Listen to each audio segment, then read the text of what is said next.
Olá, seguidores do Conexão Sundance, Razão de Aspecto, Cinemação, Jetro.com.br e Wannabe Nerd.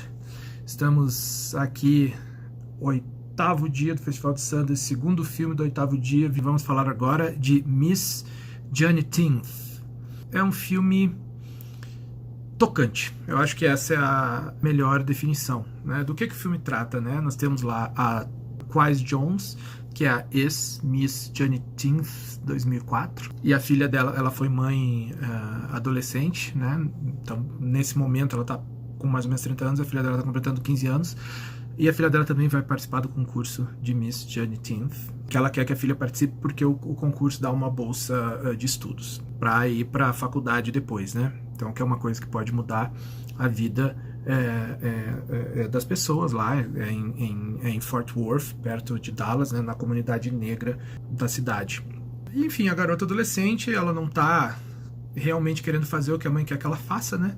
E o filme, então, vai se construir ali na luta da mãe, né, com 2, 3 empregos, para conseguir pagar as taxas para a menina poder participar do concurso, porque ela quer muito que ela ganhe o concurso, não só para repetir o feito da mãe, mas para ela poder ganhar a bolsa, né, para a faculdade, porque eles são de uma família pobre, né? O ex-marido dela é um cara meio problemático, mecânico, tá sempre se metendo em confusão, volta e meia tá preso ali por baderna.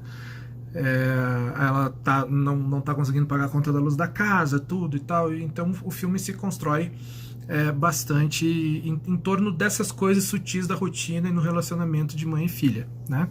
E um pouquinho no concurso de Miss, né, que até feito de uma forma desestereotipada, né, mostrando assim como aquilo beneficia aquelas garotas e o que elas têm a ganhar porque elas participam, né, como a coisa é menos fútil do que parece aos olhos do público geral quando a gente fica vendo o Miss Universo, assim, né? A razão pela qual se chama Miss Johnny-Tinth é que 19 de junho, ou seja, June 19th, foi o dia, em 1865, foi o dia que os escravos no Texas descobriram que a escravidão tinha sido abolida nos Estados Unidos em 1863, né?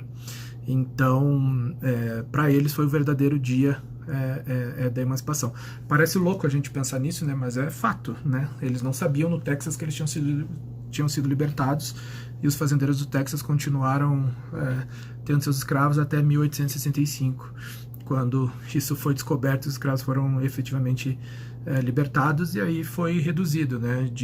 O June 19th se tornou Juneteenth. E esse concurso de Miss Johnny-Tinth realmente existe, né? Ele existe lá em Fort Worth, ele existe em vários outros lugares, e é importante porque ele é uma representação da beleza negra, né?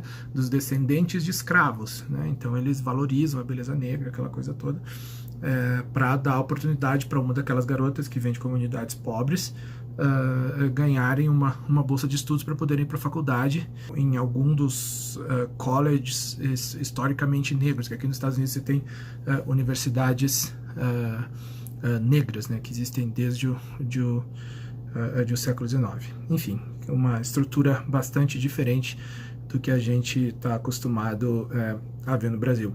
A protagonista e a filha tem uma dinâmica muito boa entre elas. É isso que faz de Miss Johnny-Tinth um filme tão tocante, né? A relação das duas e o filme contado do ponto de vista da mãe. Tem um bom roteiro, ele tem um certo momento, assim, ele tem uma coisa, até um toque documental, né? Sobre como é a vida no lugar, sobre os hábitos das pessoas, né? A igreja, né, negra, o lugar onde a comunidade negra se reúne para fazer o seu churrasco, para fazer as suas festas, né, o trabalho, as dificuldades da vida. Comparado aos filmes que eu dei 5 de 5, que foram poucos nesse festival, ele fica um degrau abaixo. Por isso, Miss Johnny-Tinth fica com 4,5 estrelas de 5.